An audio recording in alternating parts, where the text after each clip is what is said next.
Bom, muito bem. Vamos lá então, bater um papo aqui com o meu xará. É de neto para neto, né? Neto para neto. Os netos. Meu querido amigo, pastor Neto Barroso, da nossa Igreja de Cristo em Fortaleza, né?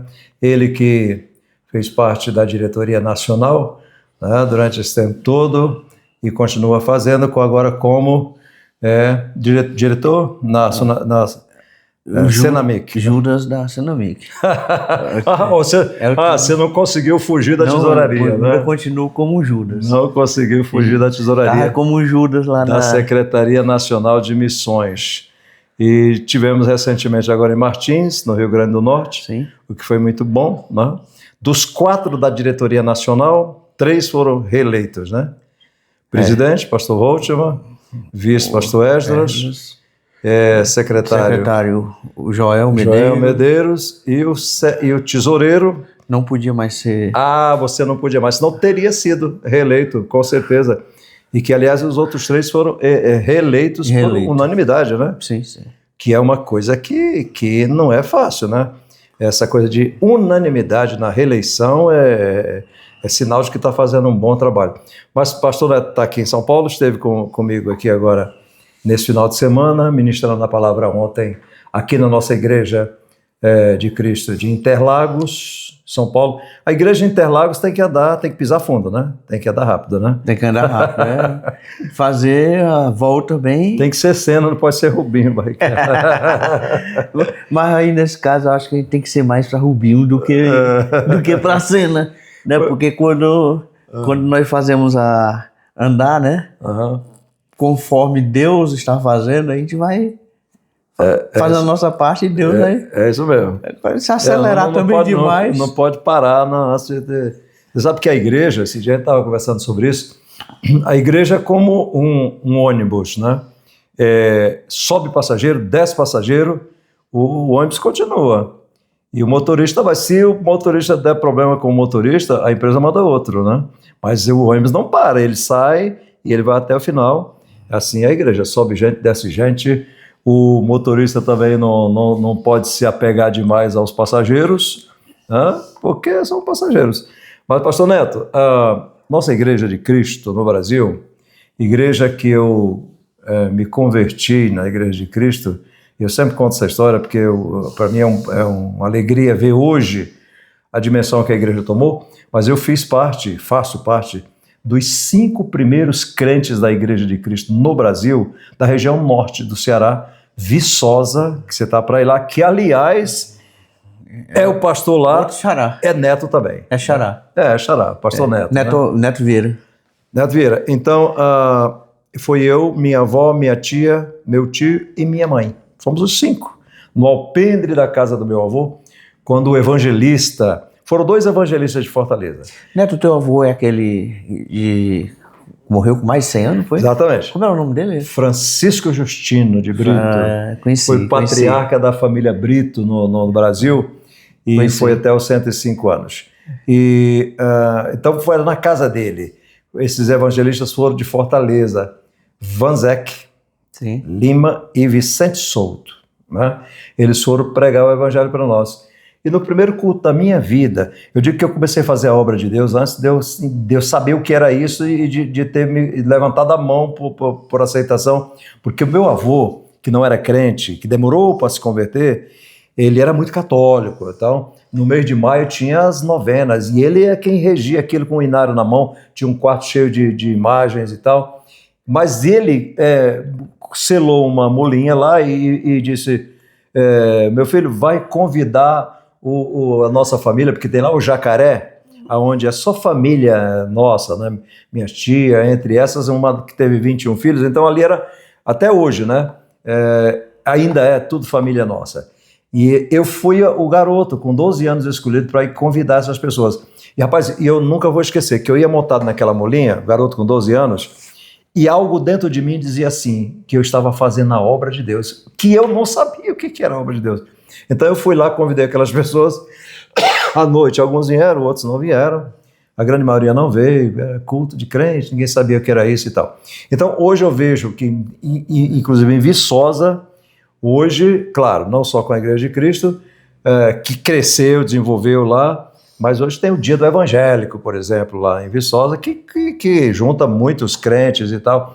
É uma coisa oficializada pela prefeitura e tal. Então eu vejo a dimensão que a igreja tomou. E nós tivemos agora no Nordeste, o ano passado eu fui para as festividades de 92 anos da igreja, e que por graça de Deus, eu não sabia também porque eu estava fazendo, mas eu gravei o hino oficial da igreja, eu sou a voz oficial desse hino, e foi uma beleza cantar lá com os irmãos. E você sabia que muitos irmãos não sabiam que eu havia ficado um tempão fora do ministério da Igreja de Cristo, o que fiz agora voltando depois de 2 anos. Então, porque esse rápido relato, pastor, você também veio de uma outra denominação, né? Foi Assembleia? Não. Eu é católico mesmo. Ah, você se converteu na Igreja de Cristo? Na Igreja de Cristo, que liga muito à nossa história, né? Porque na igreja que se congregou lá, a Igreja de Cristo lá do Jardim Guanabara. Guanabara, congreguei 7 anos lá. O pastor Antônio José, né? E tinha o Sérgio, filho do Severino. Exatamente. E quando eu cheguei no Ceará, o Sérgio começou a vir falar da palavra de Deus. E após, né, a morte do Sérgio, que um acidente de moto, né? Fatal. De moto ali na Bezerra de Menezes. Aí eu já vinha ouvindo, né, tal. Aí eu acabei indo lá, 1989, no mês, eu tenho notado, né, 89, no mês de novembro, né. Aí fiquei na Igreja de Cristo lá, né, nasci na Igreja de Cristo mesmo. Pois puro. Puro. Pois eu fiquei esses anos fora, mas no tempo de Deus, tudo é no tempo de Deus. Eu voltei às origens. E também uma outra alegria para mim foi voltar trazendo a igreja, que eu era já o pastor, fundador, inclusive, Igreja Batista Comunhão Ágape aqui em São Paulo. E voltei, houve uma adesão, 100%, ninguém foi contra. E demorou um pouquinho para acostumar, né? Porque saí de Batista para a Igreja de Cristo, até o nome, né? A denominacional. Mas hoje já está todo mundo já. Agora é de Cristo. Agora somos de Cristo, né?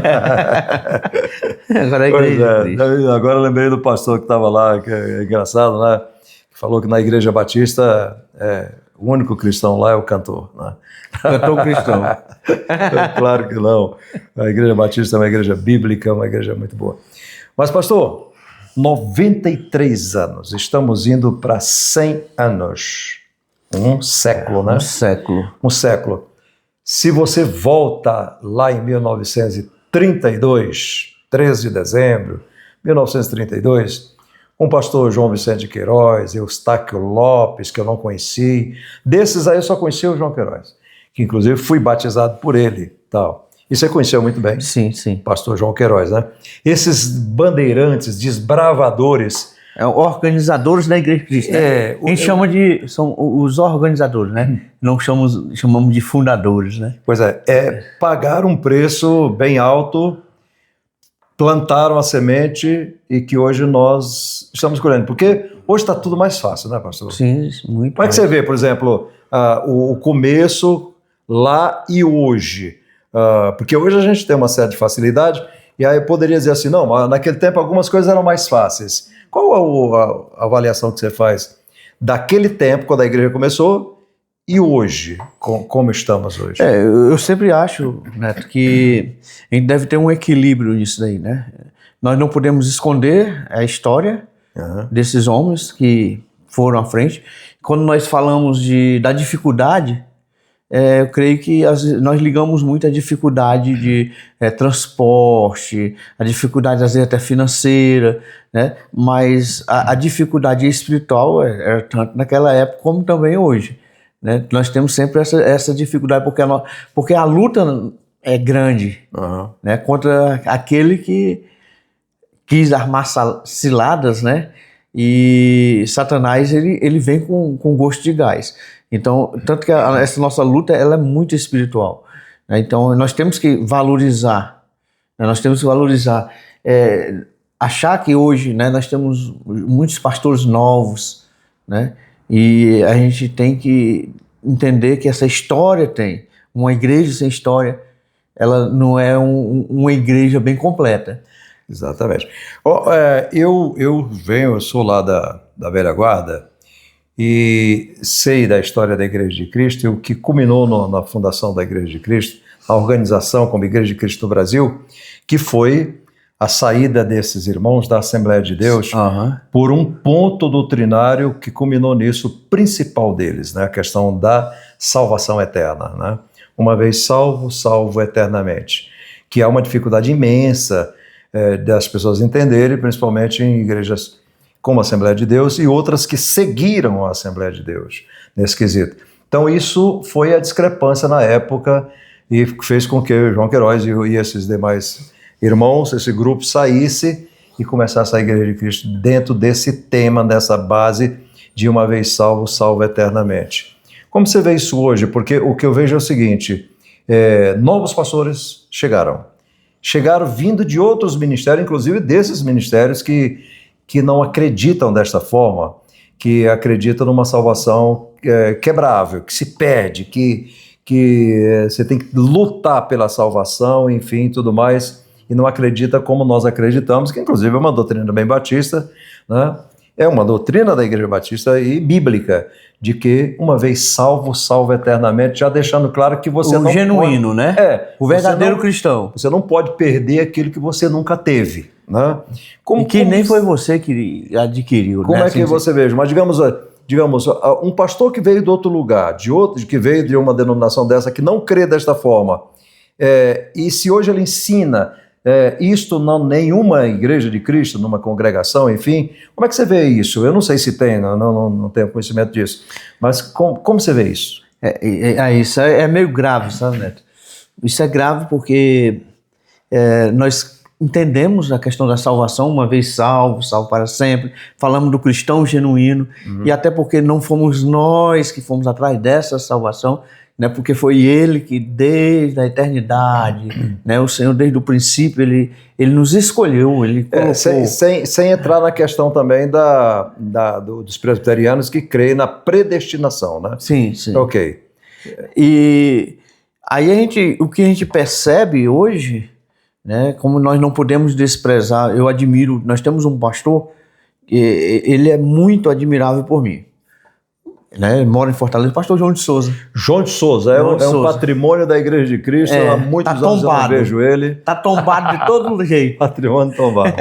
Ele está tombado. Invocado. E às vezes eu percebo que pessoas acabam, né, novos líderes, deixando de lado. Né? Deixando um homem que, para mim, é um dos maiores conhecedores da nossa doutrina. Né? Ele tem um conhecimento profundo, né? E hoje a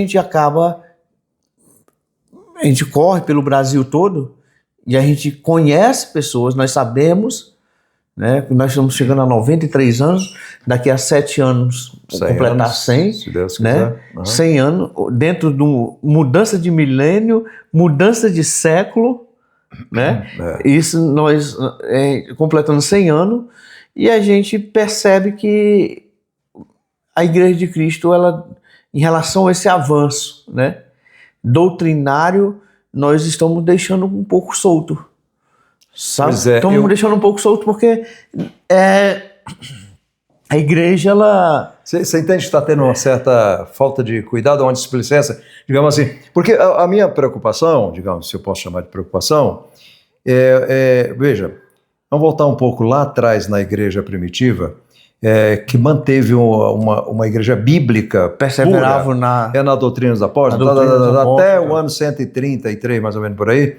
Mas o que foi que contaminou esta igreja? Foram os pagãos que vieram trazendo consigo seus costumes, seus ídolos, e foram sendo aceitos lá desta forma e ficando. Foi se fazendo um puxadinho para cada um, você veio com o seu costume, com o seu ídolo, com o seu poste ídolo, tá? Vai ficando por aqui. Então, isso acabou criando essa mistura, né, dentro da igreja primitiva, que depois culminou nos concílios, etc. e tal, que nem tem tempo para falar sobre isso. Mas essa preocupação, exatamente disso, de que dentro do Ministério da Igreja de Cristo hoje, que é grande, nós temos acho que mais de 700 igrejas no Brasil, igrejas e congregações, e uma outra coisa também, que vejo como uma coisa positiva, mas também com reservas.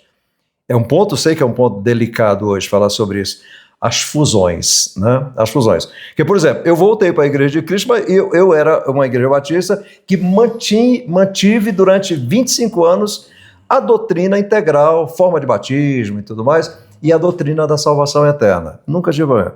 Mas as fusões, vem uma outra igreja que não acredita desse jeito. E aí? Nós entramos na deles ou eles vão entrar na nossa? Ou ficamos assim? Você pensa de um jeito, eu penso do outro, e nós vamos fazer a política da boa vizinhança e vamos respeitar isso, não vamos entrar nesse detalhe, entendeu, pastor? Isso é uma coisa que eu fico pensando em como fazemos. Eu vejo, Neto, que o problema não está nas fusões que foram feitas, né? Nós usamos, na verdade, de 4 anos atrás, nós começamos a pensar sobre alianças, né?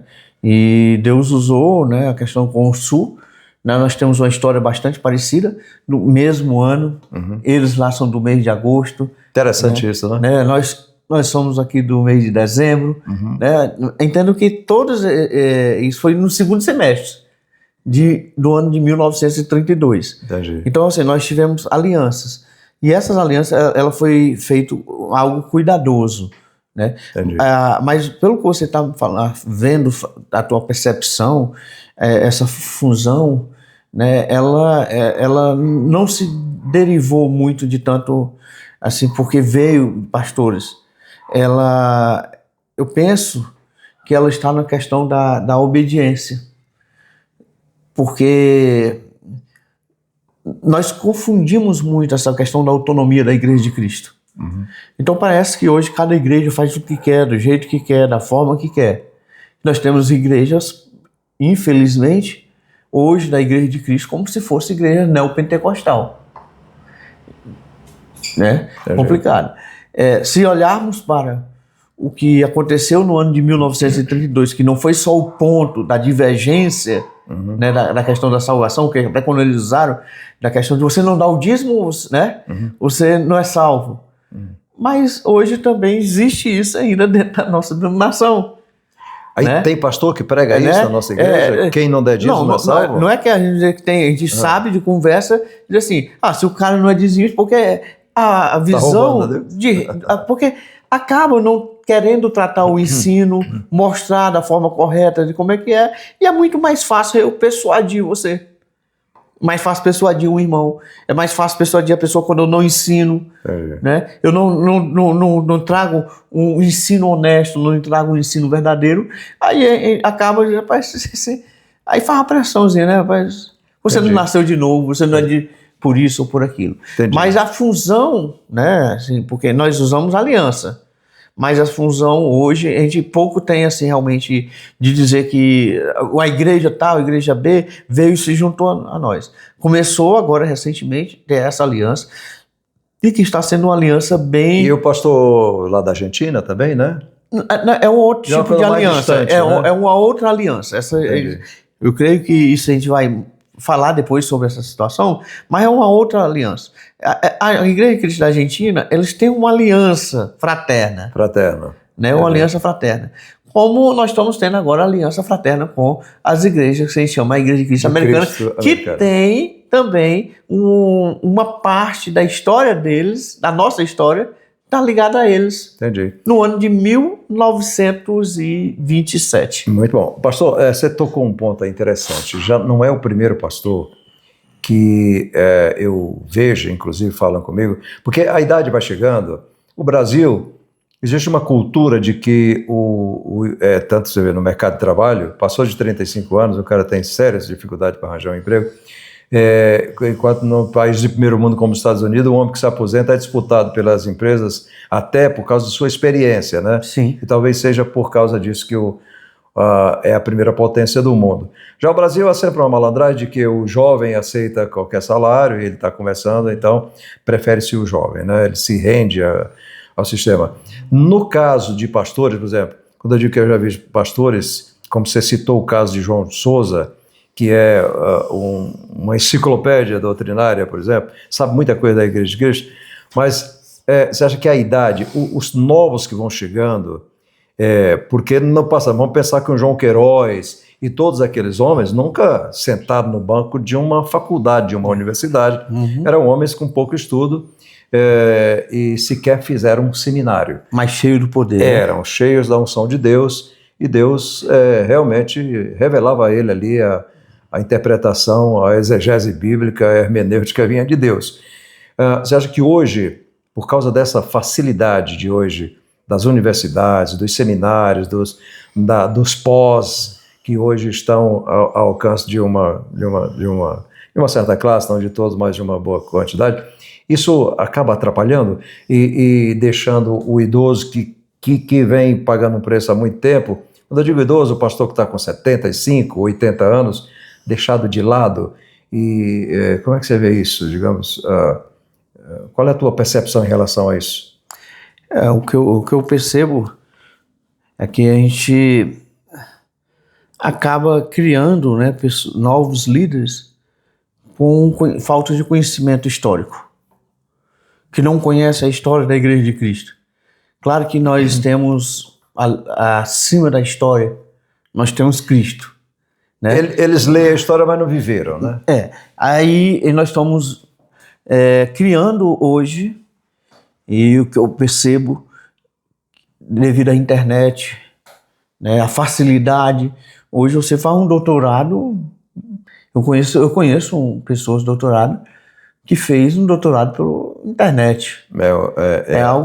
É complicado. Né? Pegam as informações, né, via internet. Tem líderes hoje que as suas ministrações elas estão sendo feitas pela inteligência artificial. Né? Não é humanizada. Né? Por mais que tenha lá todos os tópicos e tal, mas ela acaba não sendo humanizada, porque quando nós estamos pregando, principalmente o pastor da igreja, ele conhece a vida de cada irmão daqueles que estão ali, até porque nós não somos o dia a dia, nós não somos uma mega igreja de cada, nós conhecemos membros, né? Nós choramos, nós nos alegramos com nossos membros, né? Estamos ali conhecendo a vida de cada um. Nós somos pastor. Pastor. Então, hoje, líderes acabam não buscando a Deus, encher do Espírito Santo, né? Devocional, ter uma vida íntegra, caráter. É uma coisa muito importante para o líder. O caráter, né? Aquela questão de Deus. O pastor Augusto Nicodemos estava pregando agora no Encontro da Fiel. Foi o pastor Silas Campo, né? Que ele chegou e falando de um irmão da própria igreja dele, que veio de uma outra denominação e falando sobre o caráter do pastor. E o pastor, né, que dessa denominação, na época pediu R$500 emprestado, né? Entendi. Pediu R$500 emprestado a esse irmão. E passou o tempo e nada de pagar, e nada do pastor chegar e dizer algo para ele. E ele ficou meio, né, assim, disse que, segundo Silas Campos, ele disse que esse irmão resolveu sentar na frente do culto. E toda vez que o pastor chegava lá, irmão, qual o hino que vocês querem cantar hoje? O 500, pastor, o 500. Né? 500. Então, assim, nós como líderes, nós temos que entender isso, sabe? De que erramos, pecamos e podemos ser falhos.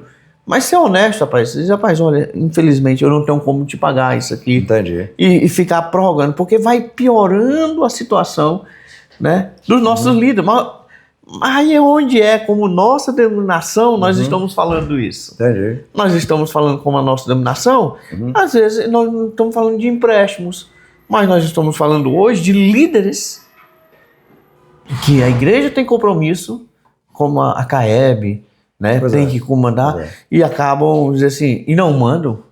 Entendi. Então, podemos achar que isso seja algo... Mas não, isso dá para se resolver, mas não dá. Porque envolve muito o caráter do líder, do pastor. Entendi. E as ovelhas, os membros, né, eles querem ver. Bom, vamos lá. Pastor, eu estava falando aí da questão dos novos para os experientes que às vezes são deixados de lado. Eu me lembro e que pode não dar muito certo. Eu me lembro do caso de Samuel, né? O profeta, que foi profeta, foi rei, foi juiz, enfim. Mas chegou uma hora que o povo queria um rei, né? Novo, bonito, como era as outras nações. E eles reclamaram. E eu me coloco no lugar de Samuel, imagina Samuel. Deus disse para Samuel, faz isso, deixa, né? E aí eles escolhem Saul, né? Homem bonito, grande, despontava na altura mais do que todos os disponível, outros. Né? Era. Agora um detalhe, era pastor de jumenta, né? Esse negócio de pastor de jumenta O Davi pequenininho era pastor de ovelha. O Saul estava apacentando as jumentas do pai. E Deus diz a Samuel, dá esse rei para eles, hoje. E a história não terminou bem, né? Saul foi uma catástrofe, foi um problema sério. Então, os pastores experientes, eu acho que honrar esses bandeirantes, esses que já estão entre nós, já foram recolhidos por Deus, mas ficou a história, morre o homem, fica o legado, fica a história, né? E a gente vai seguindo. A responsabilidade que a gente tem hoje de tocar a obra de Deus, porque, como eu disse, a igreja é um ônibus, sobe gente, desce gente, e ela continua até o dia do arrebatamento da igreja. Agora, pastor, hoje, como é que você vê hoje que a nossa igreja hoje é uma igreja que tem as regionais, né? São 13, 14? Junto com a Senamic que nós falamos, né? E agora as duas últimas regiões que, na verdade, estavam como experimental, é a Vale de Jaguaribe, lá no Ceará. No Ceará nós estamos com Vale de Jaguaribe, região leste-oeste do Ceará, e a região norte, né? Que é lá onde você vê. Nós estamos com 3 regiões. Isso é favorável, né? Eu acho que é favorável, porque a gente pega um estado grande. Vamos pegar São Paulo, né? São Paulo, acho que só a própria capital de São Paulo dá para ter 2 regiões. 13 milhões. 3. 2 regiões, 3, muito mais do que isso, né? Porque a questão de região é só para a gente massificar mais, trabalhar. Descentralizar e facilitar, mas né? Entendendo que há um só propósito. Isso é como São Paulo, a administração da Prefeitura de São Paulo tem 32 subprefeituras, né? Com 32 que chamavam de subprefeito, prefeito regional. Como se fossem prefeitos, né? São prefeitos. São prefeitos regionais. São 32 regionais para poder cuidar desta megalópole, cidade de São Paulo, que já estamos aí 13. Então poderíamos colocar 32 regiões aqui. Pois então. Por exemplo, eu estou na região aqui da Cidade de Ademar, só minha região tem 600 mil. Cidade de Ademar, Interlagos, 600 mil habitantes.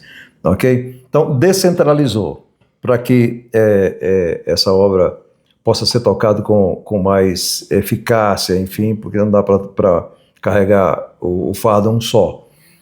Mas como o senhor vê hoje a união dessas regionais, esses pastores, esses presidentes regionais, como o senhor vê hoje a união desses homens? Digamos, não vamos quantificar de uma delas, como o senhor vê isso hoje? Vamos falar em duas formas, né?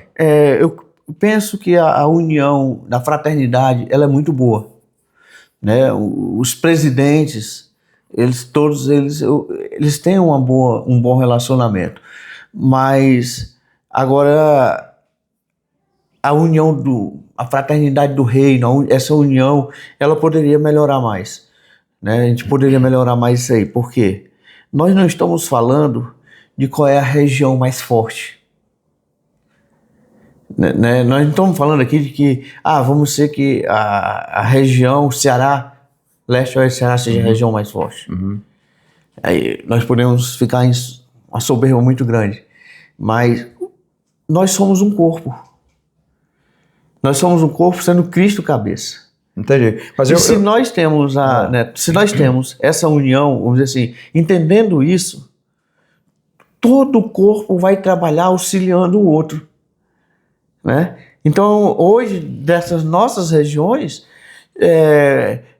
4 ou 5 regiões, elas estão bem firmadas, estão fixas, mas que elas poderiam chegar mais nas regiões como Bahia, região como a região do Centro-Oeste, né, que está ali em Brasília, né, a região do Maranhão, a região do Vale de Auribe já é uma região boa. Entendi. Porque ela já veio ela veio de uma região, né, e se fortaleceu. Então, eu penso que o que faltaria mais é isso. A gente deixar de pensar mais de que a minha região, ela é a região tal. Entendi. Mas que nós somos um corpo e que a gente pode também, né, ajudar financeiramente. Pois é. Financeiramente demograficamente, eu até entendo que o Rio Grande do Norte, que foi onde a igreja nasceu, Mossoró e tal, a região do Rio Grande do Norte e o Ceará, demograficamente, numericamente falando, ela sempre teve mais gente, porque a igreja nasceu lá. Sim, né? sim. E vai estendendo para outros lugares. Por exemplo, eu estou em São Paulo, voltando a falar em São Paulo.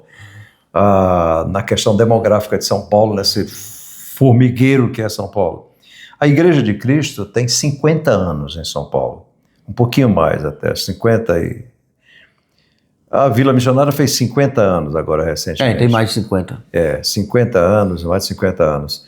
Ela não deslanchou em São Paulo, ela não desenvolveu, porque nós tínhamos na capital 2 igrejas, né, que é a Vila Missionária, que seria ali a sede, né, o começo, né, o Jardim Itajaí, com o pastor Davi. E agora tem eu aqui em Interlagos. E o Fabiano Não, o Flaviano lá em mas já não é a capital lá. Não é a capital, mas eu digo, mas é tão próximo. Mas às vezes acaba sendo próximo. Mesmo assim acaba sendo... Está ligado ao Rio Grande do Norte, a Davi Marroque lá. E aí nós temos a Baixada Santista, que é 14, 16 igrejas mais ou menos. Pastor Elias ali, Vicente Carvalho e a Baixada. Mas a capital, que é um formigueiro, ela não desenvolveu em 50 anos, né? É um desafio bastante grande que a gente tem aqui na capital. Eu congreguei aqui por alguns anos, na época do saudoso pastor Djalma. Enfim, eu não sei exatamente, até imagino, mas eu nem quero falar nessa gravação, sobre os motivos pelos quais a igreja não tenha desenvolvido aqui na capital. Na sua perspectiva, na sua visão, digamos, pastor, como o senhor vê a possibilidade da Igreja de Cristo no Brasil, na capital de São Paulo, porque nós estamos falando da maior cidade do país e da maior da América Latina, né? Eu acho que 5ª maior do mundo. Como o senhor vê... Eu jogar a bola para o senhor. Se o senhor viesse para São Paulo, como é que o senhor viria? Digamos, pastor Neto vem pastorear a igreja em São Paulo.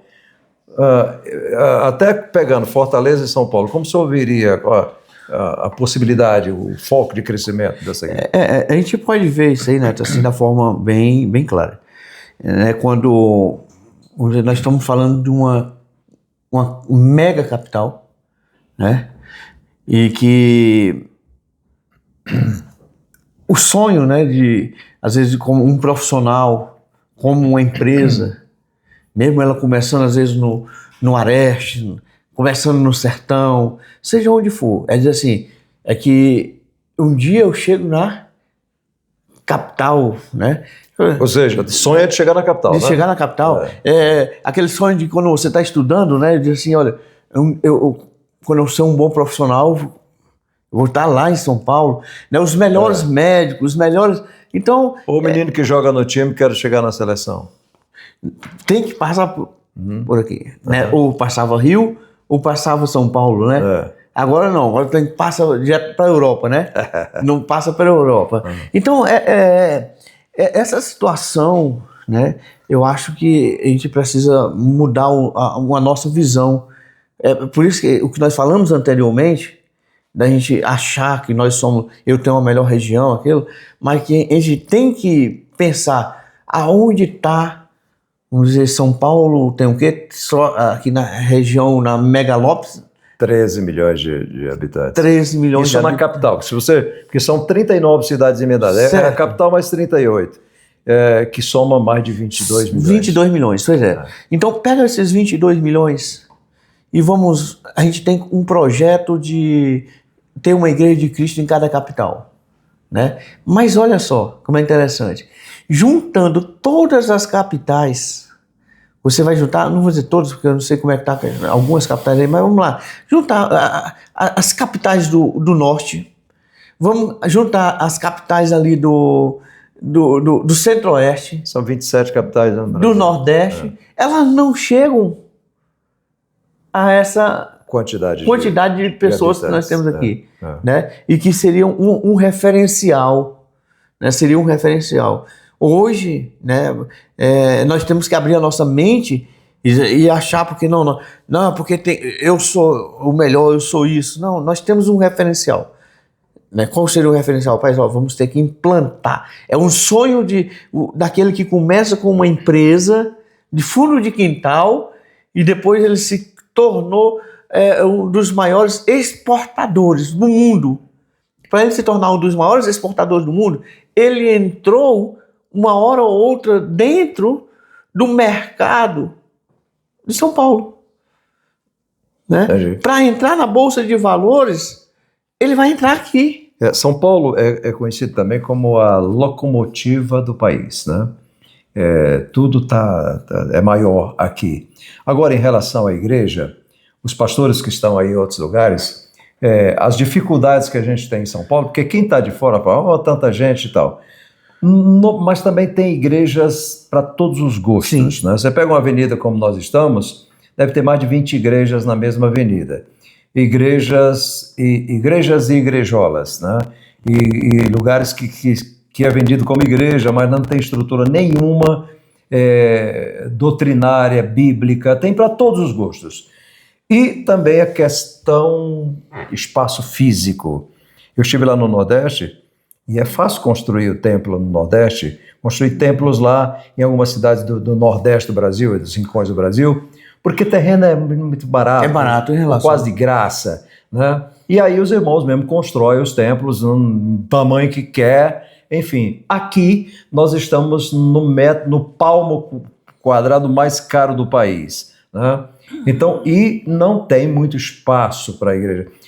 A maioria do dízimo hoje dos crentes em São Paulo é usado para pagar aluguel de salões.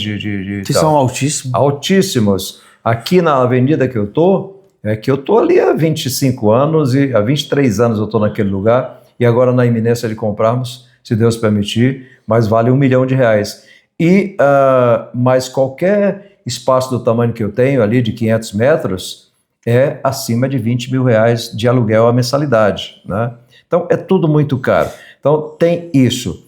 A Igreja de Cristo também tem um histórico interessante os crentes mudavam, ou não sei se ainda hoje acontece isso, mas mudavam de cidade e levavam a igreja consigo. Quando chegava no lugar que iam morar, na cidade ou zona rural, começava um culto ali naquela casa. Na casa com crianças, né? E aí daqui a pouco se tornava uma congregação, que virava uma igreja e tal. Então, São Paulo, porque eles falam assim, é muita gente, mas tem muita igreja, e também alguns diferenciais de São Paulo. Você chega lá numa cidade pequena do interior, né, os pastores vão lá visitar o irmão na hora que quer, porque muitos deles estão em casa, eu sei lá. Aqui é diferente, pastor.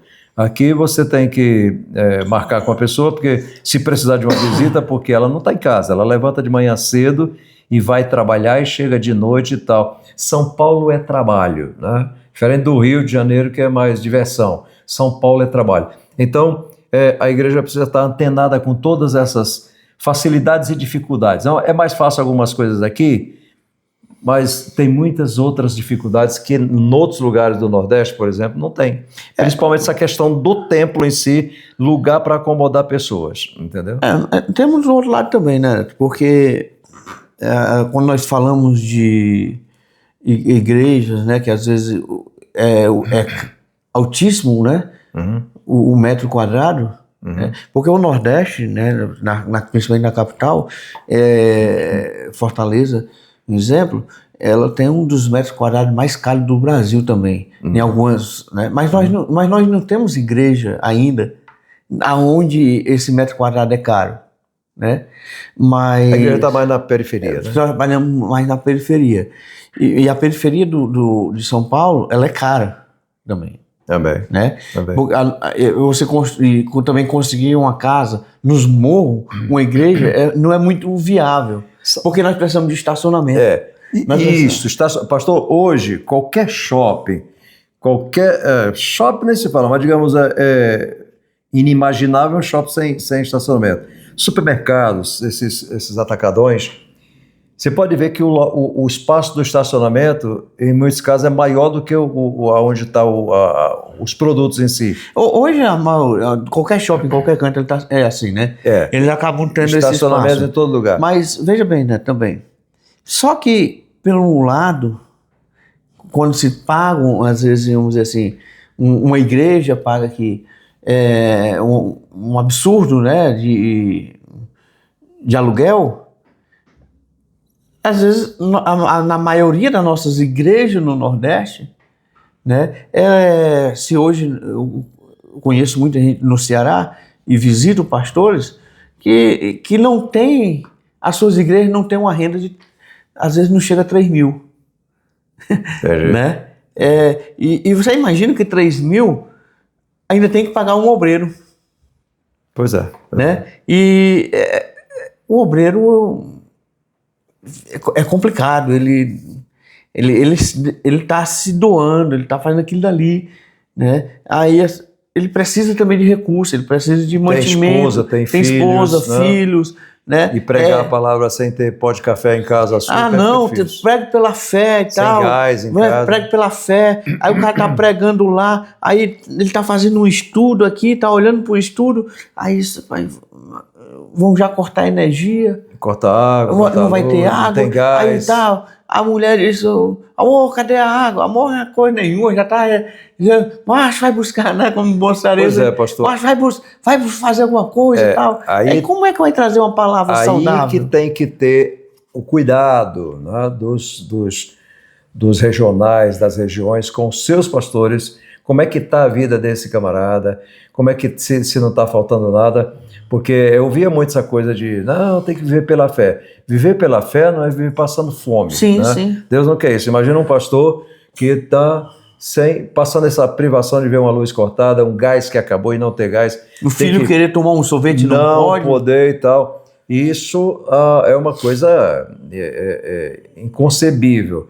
Se uma empresa não cuida do seu... Imagina, as empresas cuidam dos seus funcionários e uma igreja não cuidar, com essa coisa de não, tem que viver pela fé. Viver pela fé, repito, não é passar fome.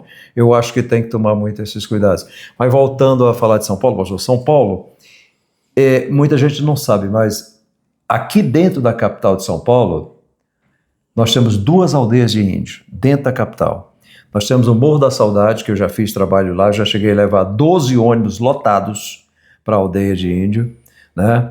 Levava muita doação para eles, fogão, bicicleta, enfim. Fiz um trabalho bom nessa aldeia de índio, e à época eu estava no rádio, com muita audiência no rádio, e o pessoal ia, levei vários cantores lá. Cheguei a levar, a última vez que a gente foi lá, 12 ônibus e um monte de carro lotados. Então nós tínhamos uma aldeia com 680, na época que eu ia lá, famílias, e uma outra com 180 famílias. Morro da Saudade e a aldeia Crucutu. Ficam dentro da capital. Nós temos um bairro chamado Engenheiro Marcilac, é o bairro mais distante do Marco Zero. O Marco Zero é na Praça da Sé ali, parte do colégio ali, né? Tem 50 quilômetros do pátio do colégio a Engenheiro Marcilac. de Engenheiro Macilac você vê os prédios da praia lá de Itanhaém, na Baixada Santista. Então, São Paulo é esta dimensão de territorial, demográfica, enfim. Tem muita gente, tem espaço para muita coisa. Né? São Paulo é o Brasil, mas digamos São Paulo. Você chega na Liberdade, você tem lá um bairro feito para o japonês se sentir no Japão. Com iluminação igual no Japão, tudo igual no Japão. Você chega no Bom Retiro, nós temos o bairro para os judeus. Você chega no Bexiga, nós temos uma cidade para os italianos. E assim vai. Falar em Bexiga, né? O Bexiga morreu já ou ainda é vivo? Não sei. O Bexiga é aquele que fazia no bairro de Bexiga, né? Que ele fazia pizza e tal, e batia, saiu até em jornal. Não sei se eu fui uma vez ainda. lá. Não sei se é vivo ainda. Então, São Paulo tem disso. E nós estamos nesse desafio aqui em São Paulo. E pedir aos pastores que estejam assistindo esse conversa aqui, esse papo aqui, não é papo de compadre, é com o pastor, aqui com o pastor Neto, que orem por nós aqui em São Paulo, porque os desafios são gigantescos aqui, tem muito que se fazer, muita gente carente também, e muita gente decepcionada com a igreja, isso aí não se discute, né?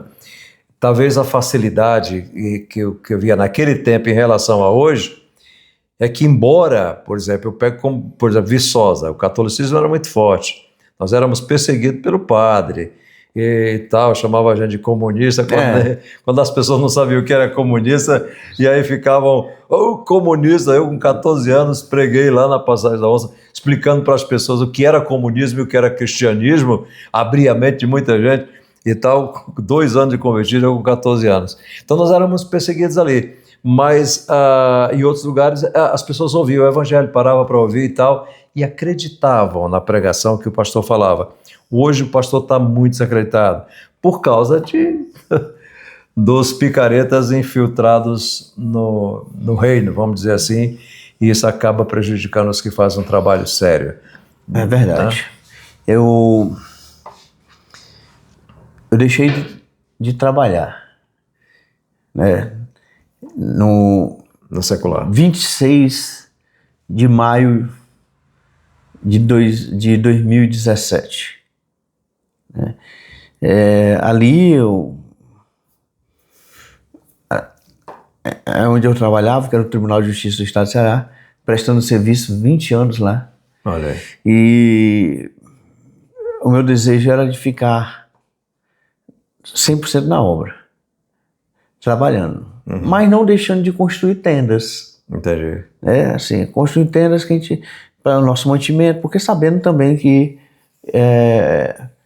acabo não tendo, né, eu tenho família, claro, né, a gente tem a própria igreja, né, tem a própria igreja, que pastor é aquele que mais, acho que o que mais ajuda a igreja do que tira, né? Assim, quando tira, do que ele recebe, né?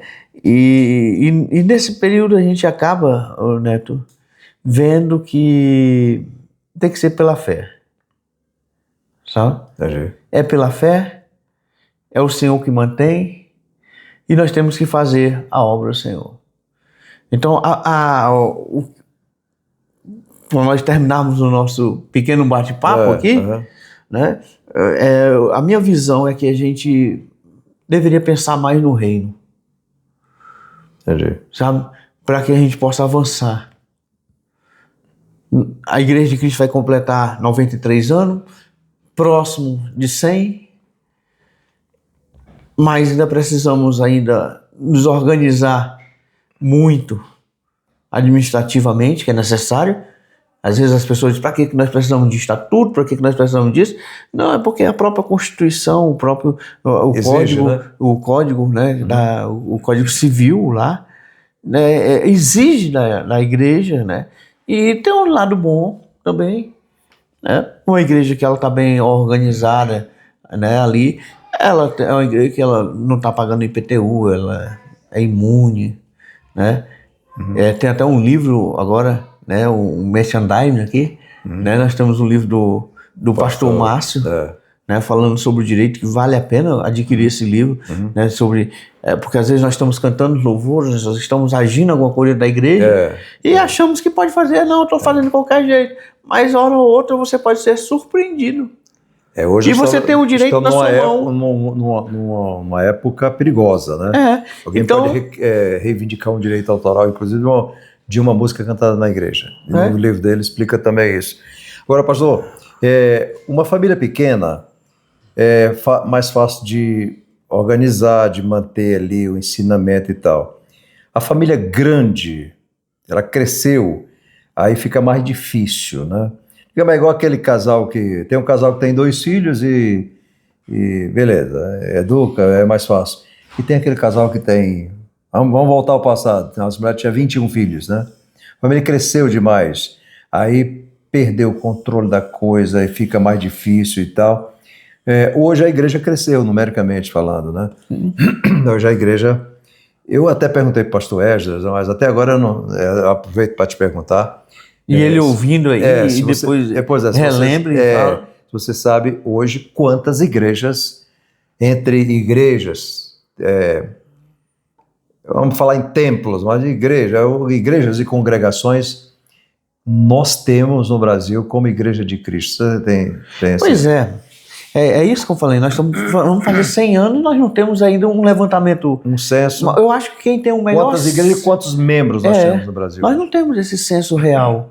E quem tem o melhor censo hoje que eu vejo é a igreja lá do pastor Kleber, né? O pastor Kleber, eu vejo que eles têm o melhor censo.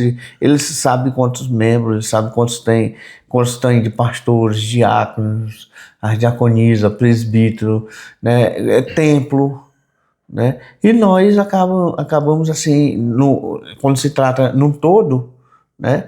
Mas, Neto, não é que a questão seja da gente ser uma família grande ou uma família pequena.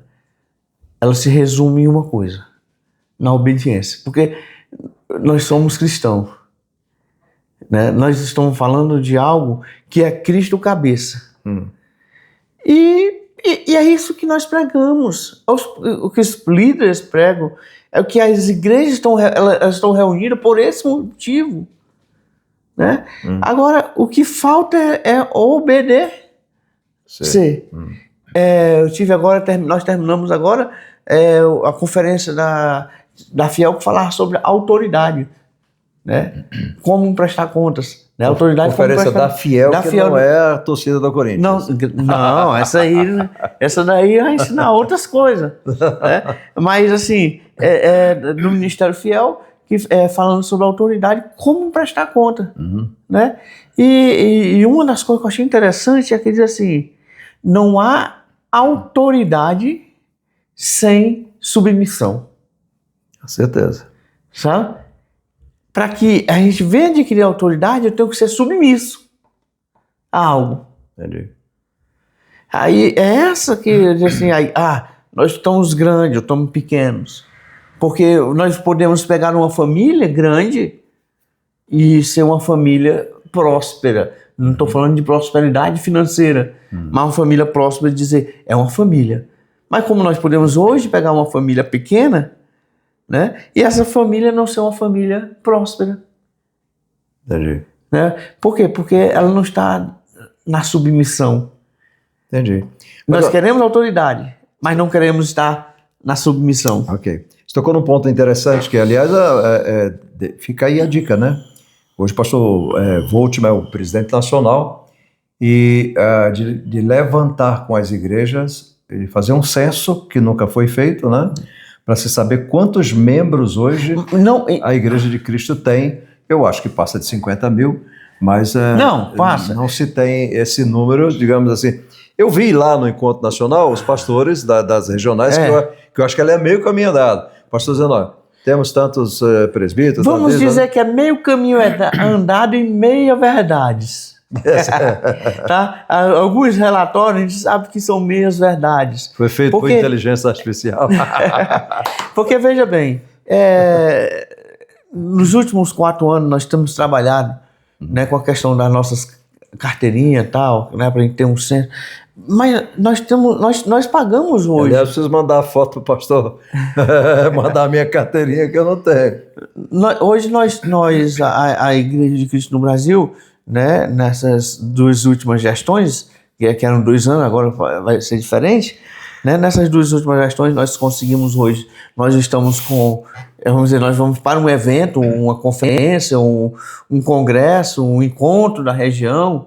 A gente pode levar lá, a Nacional pode levar, ou então pode até emprestar para a região, levam a impressora e lá, porque a região hoje é responsável, né, por receber a anuidade de cada líder, né, porque quando está fazendo a anuidade, nós estamos fazendo um censo também. Só que nós não passamos de 500 ainda. E sabemos que temos um potencial para mais de 3.000.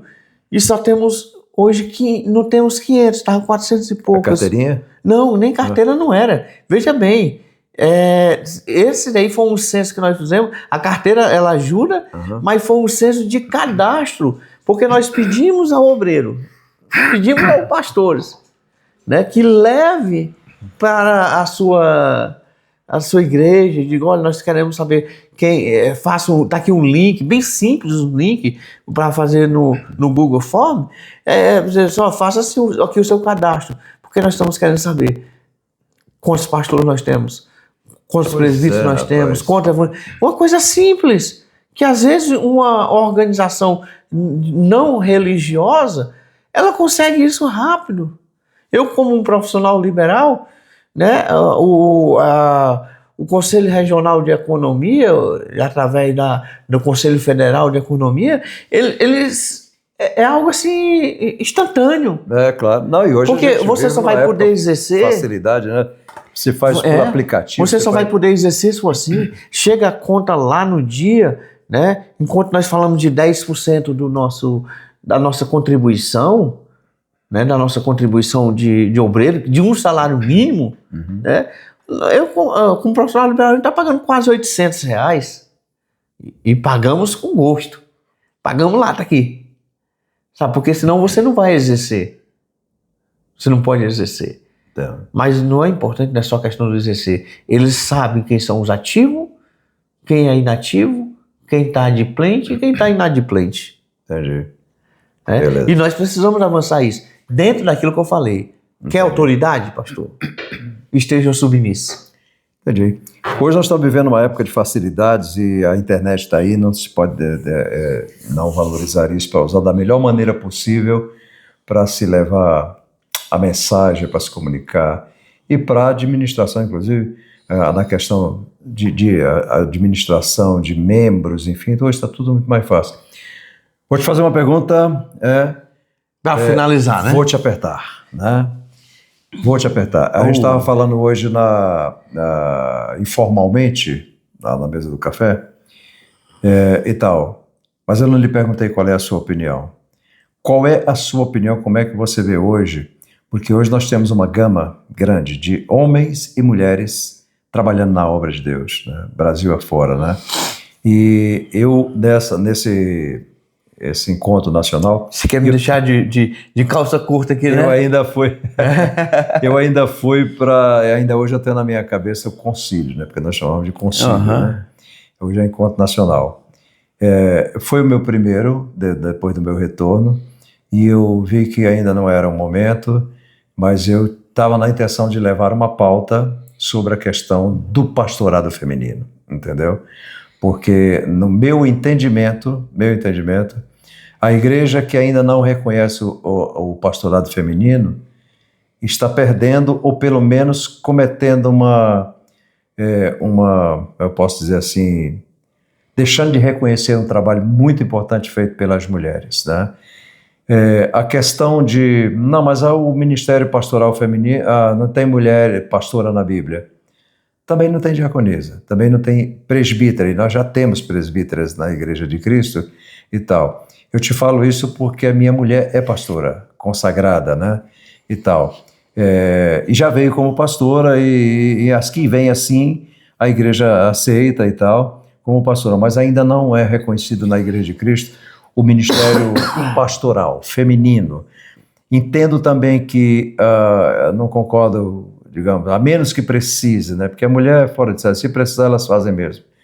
É aquilo que se fala, uma mulher sozinha cria 10 filhos, e nós homens não temos capacidade para isso. Sozinho faz 10. Não.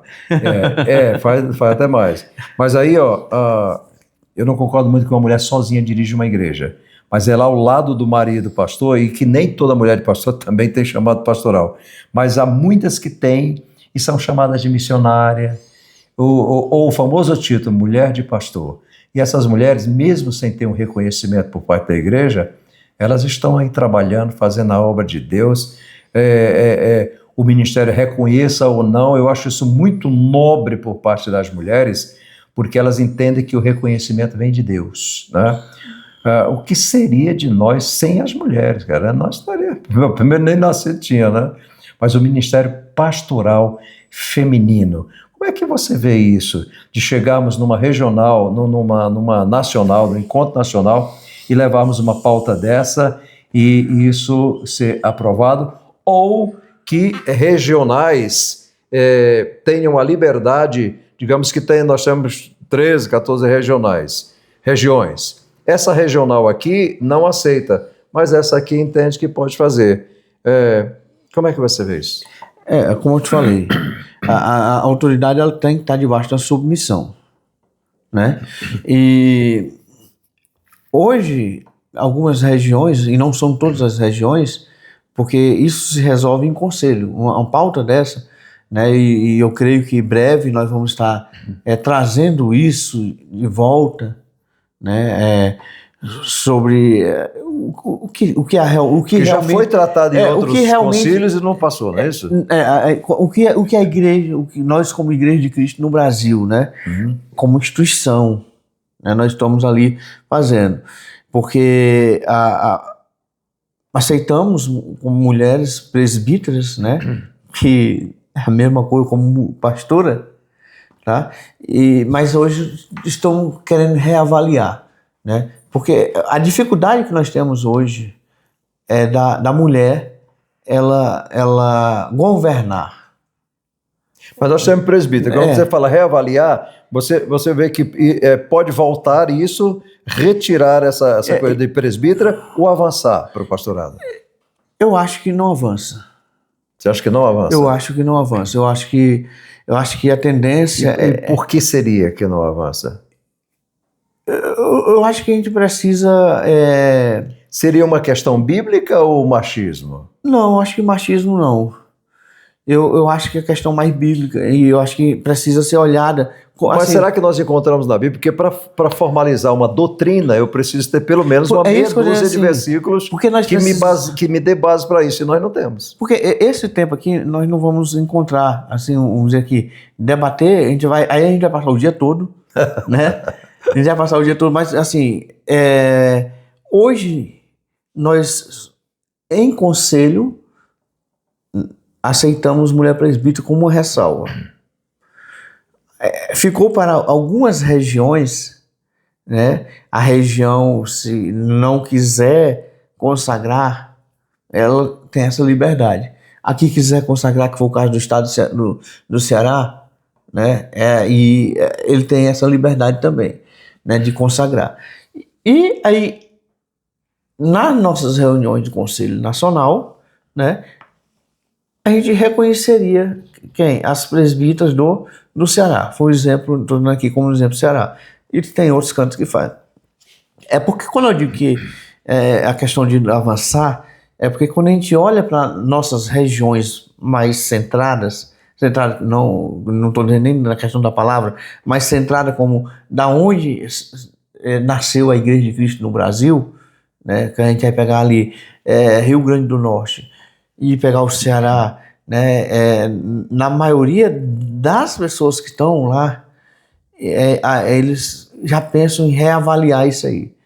Eu só acho muito pesado, né, que eu digo assim, eu não tenho problema nenhum em relação para com a mulher, mas só que às vezes acabam pesando demais ao ponto de achar que a mulher nem pregar pode pregar. né? Mas isso é um negócio... Isso é legalismo, voltar no tempo. Né? Aí vamos chegar... Ao invés de a gente chamarmos machista, né? Vamos dizer que pode ter um cunho de legalismo. Podemos ter algo mais legalista nisso daí. Porque nós temos como... Não aceitamos mulheres assim, né? Pastoras, mas às vezes nós aceitamos pastores com mau caráter, aceitamos pastores desse jeito, ou dessa forma, daquilo. Então, porque por isso, é homem, digamos, se for homem, o cara pode ser mau caráter, né? Se for homem, o cara pode então, por ser isso que eu quero dizer um cara que pode dá ser, mau testemunho, mas ele pode ser pastor. Que pode ser, vamos dizer, aí sim a gente vai dizer que está como legalismo. Eu acho que o que é importante hoje para nós da Igreja de Cristo, através hoje nós temos uma secretaria de ensino, e que nessa secretaria de ensino eles comecem a trabalhar, porque tem eles lá, uma equipe, né? E que não é eles que decidem, mas que tragam para nós respaldo de que pode ser ou que não pode ser. Mas, pastor Neto, eu tenho, o ano que vem eu faço, se Deus permitir, 50 anos de evangelho e 25 anos de pastor. Eu não vejo qualquer apoio, qualquer contrariedade que a Bíblia diga que não pode fazer isso. Porque é o que eu te falei, para que eu formate aqui, ou eu tenha como doutrina, não como regra, mas como doutrina, não como regra estatutária e tal, mas como doutrina bíblica, eu preciso de pelo menos 4, 5, 6 versículos que diga e que me apoie que eu não posso fazer determinadas coisas. Eu vou te citar outro caso que não é o caso aqui, mas eu vou só te citar. Você não vai encontrar na Bíblia, em lugar nenhum, dizendo que o camarada, para tomar a ceia, ele precisa primeiro ser batizado nas águas. Você não vai encontrar isso, mas nós seguimos isso. A igreja regulamenta. Nós seguimos isso. Nós temos a chave do poder. Um acompanha o outro e tal, porque a igreja lá faz assim, nós fazemos é mais prudente. Mas não está na Bíblia. Mas se eu fizer isso, digamos, examine-se o homem a si mesmo, assim como desse pão e bebe desse cálice.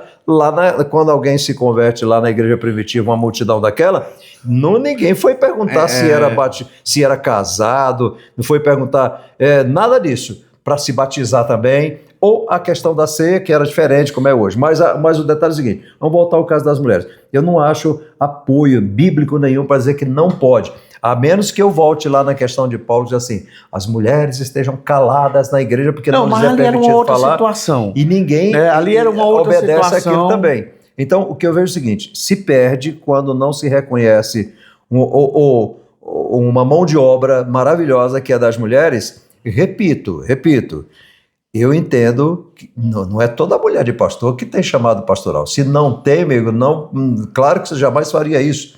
Mas só em cuidar do pastor já é uma... mas por outro lado, pastor, aquelas que trabalham, porque eu conheço várias. Pega uma Catarina, mulher do pastor Davi, a mulher é uma pastora, enfim, e não é consagrada oficialmente. A minha é oficialmente, porque não era Igreja de Cristo. Né? Tem alguns outros pastores, o pastor Simala, lá em Belém do Pará. Aliás, há muitos anos não vejo esse querido irmão, que já é mulher pastora, porque veio de outro ministério. Então, o zelo para a gente não pecar. Eu não vejo que a igreja peque por isso, mas não é eu que decido isso. Foi bom a gente falar sobre isso, mas eu entendo. Aí você bateu num ponto interessante. É homem, o caráter pode ser duvidoso, mas ele pode ser pastor. É mulher, o caráter ali, perfeito. Não pode ser pastora.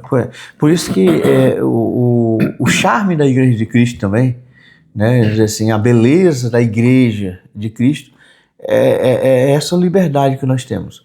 Liberdade que eu quero dizer assim, nós temos um conselho, e nesse conselho aí que nós precisamos melhorar ainda mais, porque às vezes nós tomamos algumas decisões que são decisões porque eu acho que deve ser assim, ou desse jeito, e às vezes nós não temos. Então precisamos fazer aqui, tá aqui, ó. Por que não? Tal. Por que sim? Tá aqui. E nós, como conselho lá, nós vamos poder decidir. E a decisão que for tomada, né, nós vamos ter que tirar. A Bíblia, não se pode mexer na Bíblia, de atualizar a Bíblia. Você não pode mexer nela. Agora, estatuto, sim. estatuto interno, regimento interno, você pode mexer. Vou pegar como base igrejas. Porque isso aí, aqui, ó, em frente aqui da minha casa, aqui. É a Assembleia de Deus. Que no passado, não podia ter bateria, não podia... A Igreja de Cristo também era assim. Não podia parar a ponta do cabelo, não podia nada. Hoje pode tudo. E que sempre era para ter podido. Pode tudo, mas não podia porque o pastor, que hoje não é mais vivo e tal, achava que não podia, entendeu? Era pecado? Não, era uma regra que ele criou. Quando ele morre, aí os irmãos falam, obedecer enquanto vivo. Morreu, aí de repente acontece alguns exageros, aquela história, quem nunca comeu mel, quando come se lambuza. É tão bom que passa mal, né?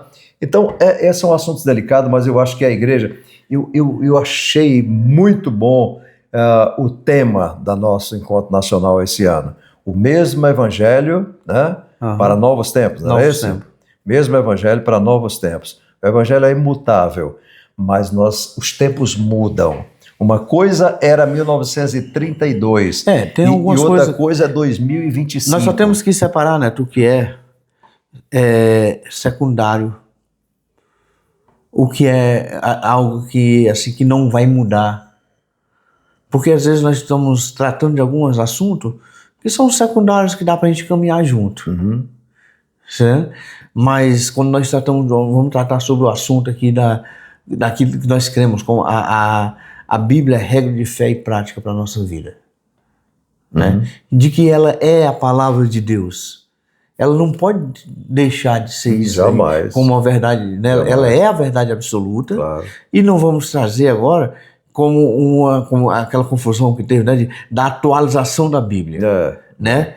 Fazer essa atualização. Aí, então, são coisas isso aí que pode ser resolvido em nossos conselhos, né? Pode ser resolvido em conselhos.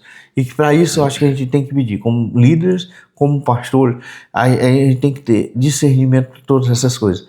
Beleza. Né? Ter discernimento, falar, né? Eu sou conhecido por alguns como se eu gostasse de brigar. Na verdade, eu não gosto de brigar não, viu, gente? Eu não gosto.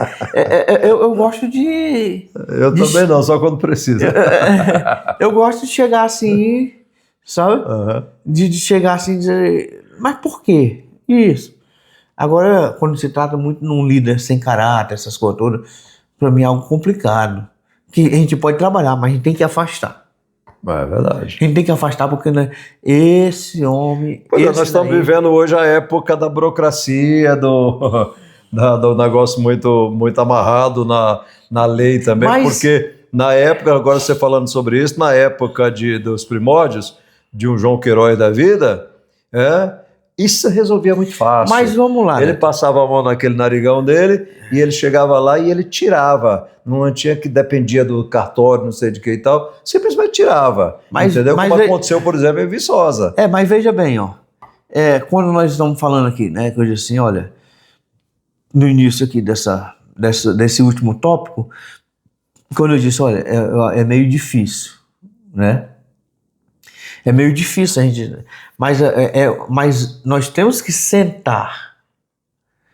Porque às vezes nós chegamos num ponto, às vezes somos tão rígidos, tão duros com algo, mas assim, o que é que a gente vê?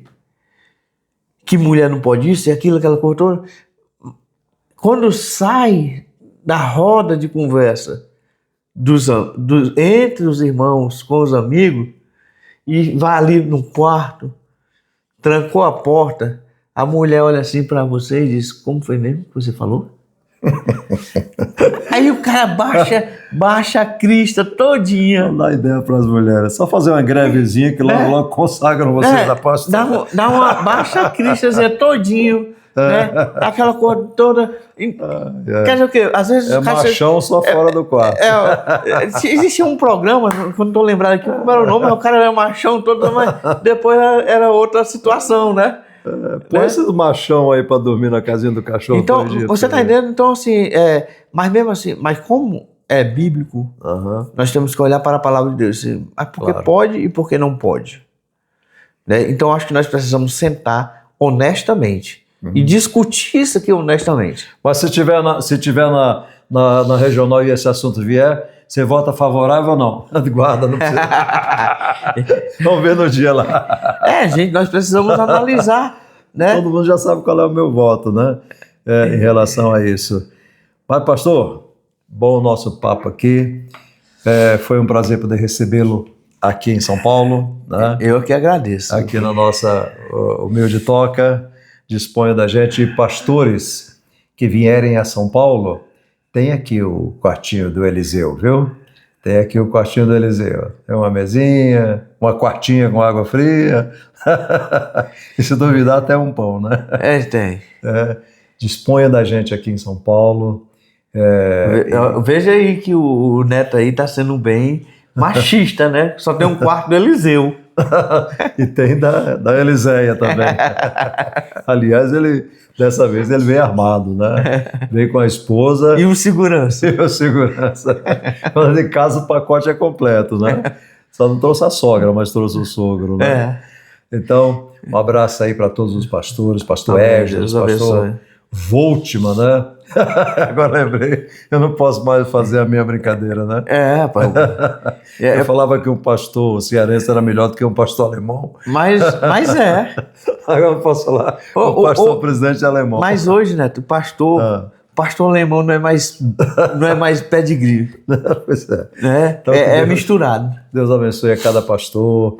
Eu estive no Rio Grande do Norte e eu voltei a ser muito feliz do que vi ali. O grande número de irmãos, como aconteceu em Apodi, ali na Lagoa, ali com o pastor Davi Marroco, você estava lá, né, também, e tinha lá, sei lá, mais de 3.000 pessoas. Os crentes do Nordeste têm uma regalia, rapaz, eles estão 3.000 pessoas, 3.000 cadeiras, o pessoal sentado. Aqui os eventos aqui é tudo em pé, não tem negócio de sentar não, filho, é tudo em pé. A marcha aqui tem 1 milhão, tudo em pé. Então o pastor Davi Marroco foi uma bênção. Pastor lá a primeira cidade que eu fui, o Marizal. Não sei, porque a gente saiu por cantos diferentes. Vocês foram para um lado.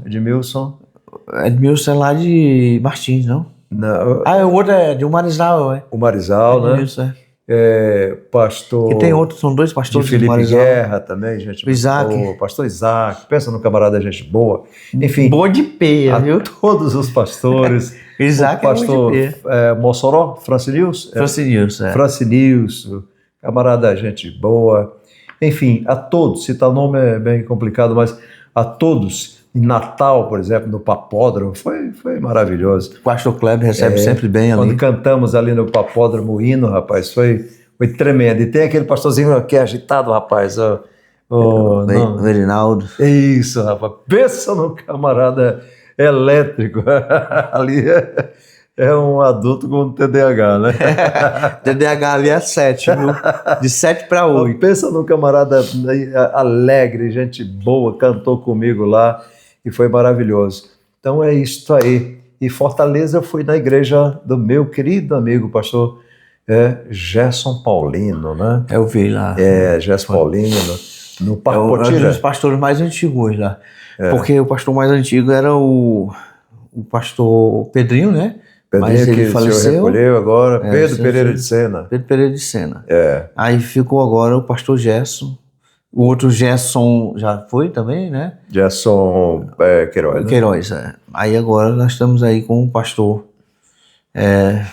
Entendi. Firme e forte ali, viu? Não deu para chegar até Tianguá, meu amigo pastor Messias Alves da Rocha, gente boa.